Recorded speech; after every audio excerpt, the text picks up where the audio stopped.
Oke, selamat siang ya. Di depan saya ini ada satu buah bohlam ya. Ini adalah mereknya dari Osram ya. Kayaknya sih tipenya XLZ atau apalah, saya tidak tahu, tetapi di sini ada logo embossnya adalah Osram. Jadi ini adalah bohlam Osram tipe H11 ya. Nah, saya mau mereview bohlam ini. Sebenarnya bohlam ini sudah banyak. Nah, ini kita mau mereview sebenarnya mereknya sih bagus ya. Osram siapa sih yang tidak tahu? Ya, Philips siapa sih yang tidak tahu? Kalau juragan lampu Jungki Wenas mungkin banyak yang tidak tahu. Tapi kalau Osram pasti sudah tahu karena ini merek sudah mendarah daging. Ya, merek bagus tetapi kualitas dari barang belum tentu menjamin. Ya, jadi mereknya sih bagus, tetapi kualitas belum tentu menjamin. Sama seperti Anda mungkin makan burger McDonald. Semua orang tahu yang namanya McDonald. Apakah burger McDonald enak? Enggak juga. Ada merek-merek lain yang lebih enak dari merek McDonald tersebut. Ya, sama. Osram pun begitu, merek sih terkenal. Tetapi apakah spesifikasinya lebih bagus dari merek-merek lain yang ada yang merek-merek lain? Belum tentu. Nah, saya akan menjabarkan mana yang kekurangannya, mana yang kelebihannya. Kalau soal harga memang murah sih kayaknya Osram ya.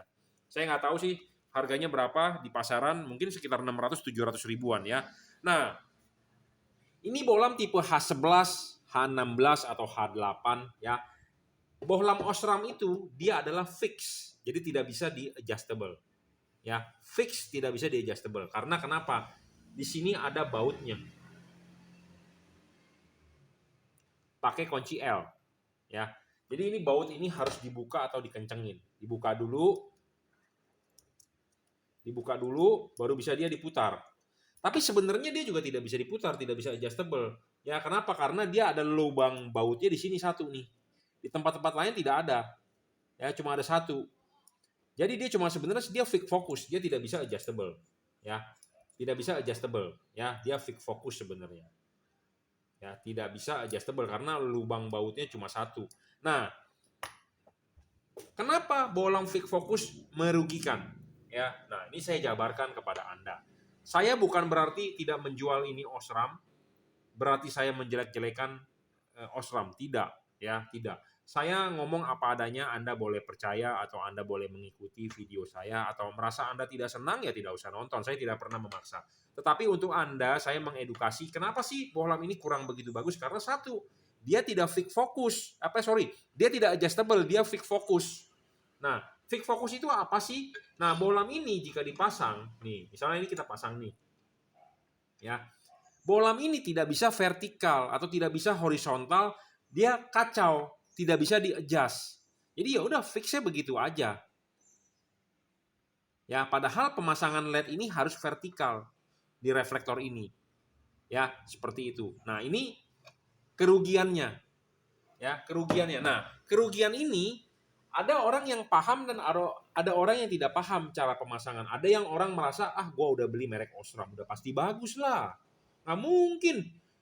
Lihat si Jungki Wenas Juragan Lampu lebih bagus dari Osram. Osram mereknya sudah mendunia, sudah ratusan tahun dari Belanda, dari Jerman. Si Jungki pakai produk merek apa dia? Mengapain beli produk dia kan gitu banyak ya. Jadi orang lebih baik memilih Osram aja. Padahal ya, nah ini kita buktikan ya, kita nyalakan. Nah, ini karena dia fix fokus tidak bisa di-adjust. Nah, ini kita kasih lihat di tembok hasil outputnya begini. Ya, buyar kemana-mana. Ya, tetapi kalau untuk Anda orang yang paham, ya, jadi ini nggak semua orang paham.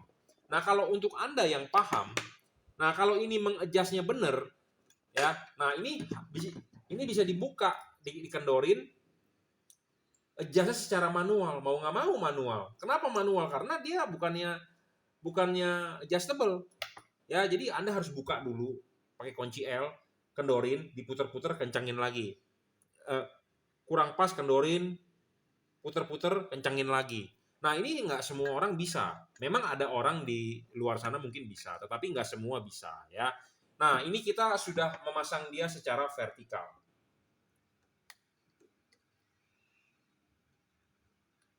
Nah, kalau ini sudah dipasang secara vertikal, mungkin outputnya akan sedikit lebih bagus daripada tadi. Ya, lebih bagus daripada tadi. Nah, saya bisa kasih lihat, ya, lebih bagus daripada tadi, ya. Soket ininya nih, ya, lebih bagus daripada tadi, ya. Tetapi tetap kan glare-nya jelek ini, ya, terlalu buyar, terlalu banyak buyarnya kalau menurut saya, ya. Jadi karena LED ini tidak adjustable dan Anda juga tidak bisa menarik mundur atau mendorong maju karena dia fix fokus, ya. Fix fokus. Nanti ada yang menonton review saya, ada yang berkomentar, Osramnya si bos palsu. Saya nggak tahu ini asli apa palsu, tetapi ini punya customer, ya. Customer copot bolam ini, dia beli bolam produk saya, ya. Ini sih Osram, saya juga tidak bisa ngomong asli atau palsu, tetapi di sini terdapat logo emboss Osram dan di sini ada 09, ini mungkin nomor seri, ya. Nah, ini produknya seperti ini dan ini ada garansinya Sumber Arta Motor, ya, ada segel garansinya Sumber Arta Motor. Nah, di sini tertulis LED retrofit control box input 11 sampai 16 volt, 25 watt, maksimum 28 ampere. Kita akan cek berapa sih wattnya dia. Terbaca di wattmeter saya adalah 22,2 watt, 1,67 ampere, 13,3 volt, ya. Jadi 23 terbacanya. Nah, itu kelemahannya.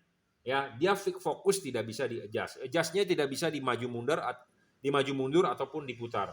Adjust-nya bisa secara manual. Nah, kerugian kedua kalau Anda beli merek ini masih menggunakan teknologi lama. Sistemnya adalah sistem jepit. Nah, sistem jepit itu kan saya sudah bilang ada body di tengah, PCB-nya 2 dijepit. Jadi ini adalah teknologi jadul sebenarnya.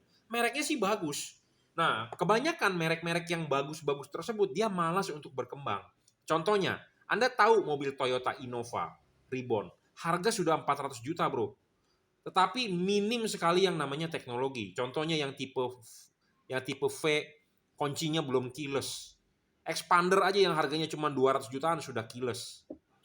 Ya, mobil-mobil lain sudah menggunakan safety sense. Toyota Innova yang harga 400 juta saat ini, ya, video ini dibuat, belum menggunakan safety sense yang macam-macam. Jadi biasanya kalau yang sudah bermerek terkenal, dia males menginovasi teknologi. Kenapa? Karena gua udah laku kok, ngapain gua kasih spek yang bagus-bagus. Nah, sama dengan Osram, dia pede karena mereknya sudah bagus, dia sudah laku, keras, tapi speknya sangat rendah. Ya, makanya teknologi pendinginannya tidak maju, masih teknologi generasi pertama, sistem jepit. Ya, sistem jepit ini menyebabkan di sini pasti ada celah. Di sini ada celah. Nah, celah ini bisa menyebabkan kipas angin meniup, angin bisa masuk ke sini. Debu bisa masuk ke dalam headlamp Anda. Air pun bisa masuk ke dalam headlamp Anda karena di luar ini kedap, tetapi dia bisa masuk lewat dalam, keluar di sini, ya, seperti itu. Nah, ini jika dipasang di proyektor, contohnya Anda mempunyai mobil Camry atau Toyota Rush atau Toyota Sienta atau Daihatsu Terios. Nah, kalau ini Anda pasang di sini, Anda tidak tahu mana tegak lurusnya, mana vertikalnya, mana horizontalnya. Kenapa? Karena di sini tidak ada garis patokan. Ya, jadi Anda tidak tahu nih vertikalnya kemana LED ini. Ya, jadi sangat-sangat sebenarnya speknya sangat rendah banget, bro. Ya, sangat rendah. Tetapi dia menang karena ya merek gitu ya. Kadang-kadang ada orang awam yang nggak paham, baru mau ganti lampu LED, ngapain lu gue beli LED merek-merek lain. Oh, seram dong, the best. Ya, banyak yang bilang begitu.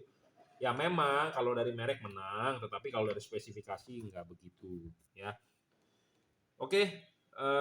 Dia masih juga pakai balas, masih teknologi lama banget ini ya, masih jadul banget. Jadi saya sudah bilang sekali lagi, merek terkenal biasanya tidak mau berkembang, ya.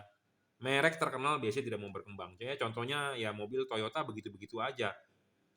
Yang berkembang apa? Merek Wuling, ya. Dia udah canggih, bisa diajak ngomong ini ono segala macam gitu ya. Nah, sama dengan merek ini, merek sudah terkenal, males dia untuk berkembang, ya, memberikan spek yang lebih bagus dia tidak mau, ya. Oke, begitu review saya, ya. Saya mereview apa adanya, jadi jangan sampai ada yang tersinggung. Saya sih ngomong apa adanya, saya tidak menjelek-jelekan produk ini, ya memang saya menjabarkan spesifikasi apa adanya. Memang dia tidak adjustable, dia fix fokus ya, tidak bisa di-adjust. Maju mundur putar juga tidak bisa. Bisa di-adjust tapi secara manual dengan menggunakan kunci. Nah, itu yang menurut saya kalau orang awam ribet. Ya, orang awam ribet, tetapi kalau Anda sebagai orang profesional dan paham itu bisa. Ya, dan terangnya juga tidak terlalu terang. Ya, menurut saya sih tidak terlalu terang. Banyak keluhan Anda memakai LED ini tidak terlalu terang, memang harganya sih murah juga ya. Tapi kadang-kadang ada orang kita bilang murah, ada orang yang masih merasa mahal. Nah, makanya tingkat harga ini tergantung juga dengan ekonomi Anda. Ya, tergantung juga tingkat keuangan Anda gitu ya. Tetapi kalau merek bagus, ya kalau spesifikasi rendah lah kalau menurut saya. Ya, inilah sekian review saya dari tipe Osram, tipe H11 ya, H16 lah, H8, H9 dan turunannya. Ya, oke, terima kasih.